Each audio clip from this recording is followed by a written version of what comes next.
YouTube family, कैसे हैं आप सभी। आशा है कि आप सब अच्छे होंगे।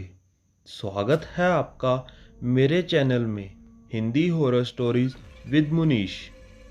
आज मैं आपके लिए एक सच्ची घटना लेके आया हूँ। मुझे नहीं पता ये डरावनी होगी या नहीं, लेकिन ये एक सच्ची घटना है। अगर आपको कहानी अच्छी लगे तो प्लीज़ मेरे चैनल को सब्सक्राइब एंड वीडियो को लाइक करिएगा।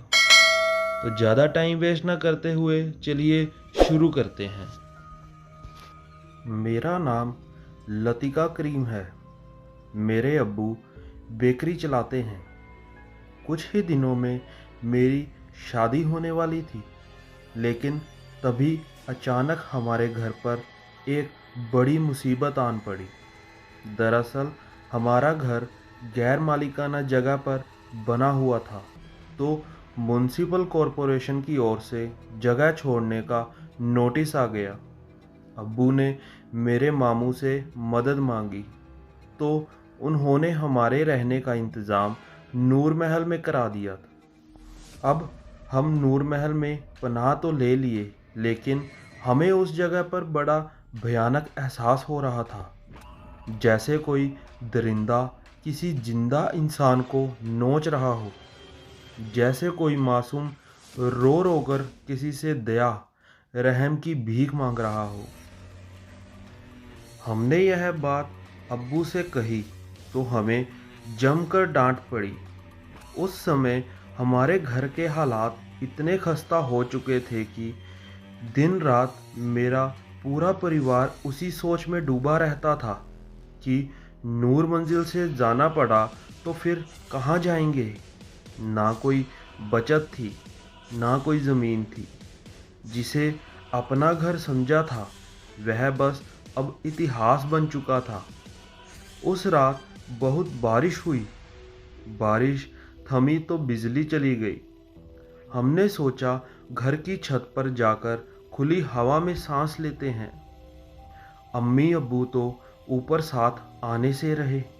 मेरा छोटा भाई करीम और मैं छत पर जाकर बैठे।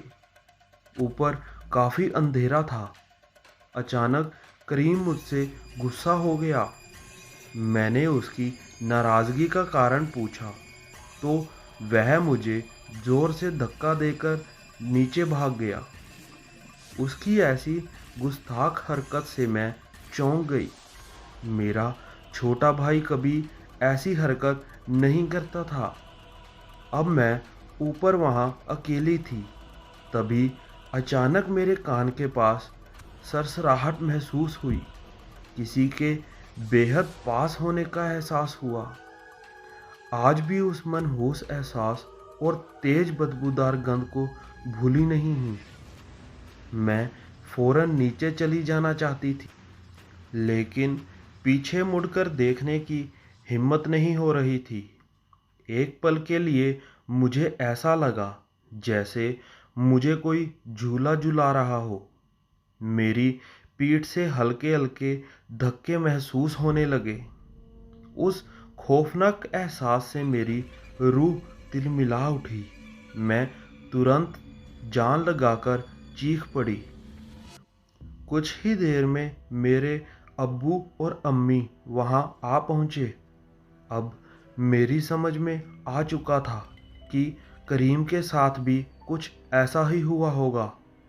मेरा भाई इतना खौफ में था कि वह तो मुझसे नज़रें भी नहीं मिला रहा था। जैसे तैसे करके हम सब सोने चले गए। कपड़े बदलने पर मैंने देखा मेरी पीठ पर गहरे घाव के निशान थे। मैंने ये बात किसी से नहीं कही। अब डर के मारे मैं सो भी नहीं पा रही थी। चद्दर सिर पर लगाकर उसी डरावने मंजर के बारे में सोचे जा रही थी। तभी अचानक मुझे वही गंध महसूस हुई। मैंने झटके से चादर हटा दी तो मेरा दिल दहल गया। मेरे बेड के आसपास छोटे छोटे बच्चे दिखने लगे। उन सब के चेहरे पूरे सूखे हुए, खून के धब्बे और मारे के काले निशान दिख रहे थे। बच्चे कभी मेरी ओर देखते तो कभी खिड़की की ओर इशारा करते। एक पल के लिए मेरे डर ने उत्सुकता का रूप ले लिया। मैं उस वक्त कुछ भी बोलने की हालत में नहीं थी। मैं बस रोते हुए इशारे से पूछे जा रही थी कि वह सब मेरे पास क्यों आए हैं।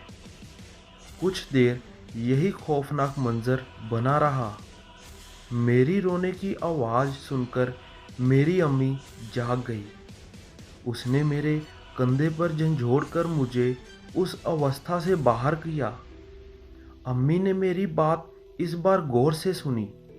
उनको पता था कि उनकी बच्ची फिजूल में कभी ऐसा नाटक नहीं करेगी। अगले ही दिन अब्बा घर का सोना गहना गिरवी रखकर पैसा उठा लाए। हमने तुरंत मामू को बुलाकर नूर मंजिल की चाबी वापस कर दी। अब हम किराए के मकान में रहते हैं। कुछ ही दिनों में घर का लोन मिलने वाला है।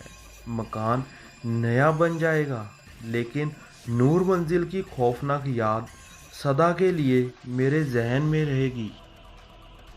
अगर आपको कहानी अच्छी लगी हो तो प्लीज़ मेरे चैनल को सब्सक्राइब एंड वीडियो को लाइक करिएगा और शेयर करना ना भूलिएगा। जल्द ही मिलते हैं कुछ नई सच्ची घटनाओं के साथ। तब तक के लिए बाय बाय, टेक केयर।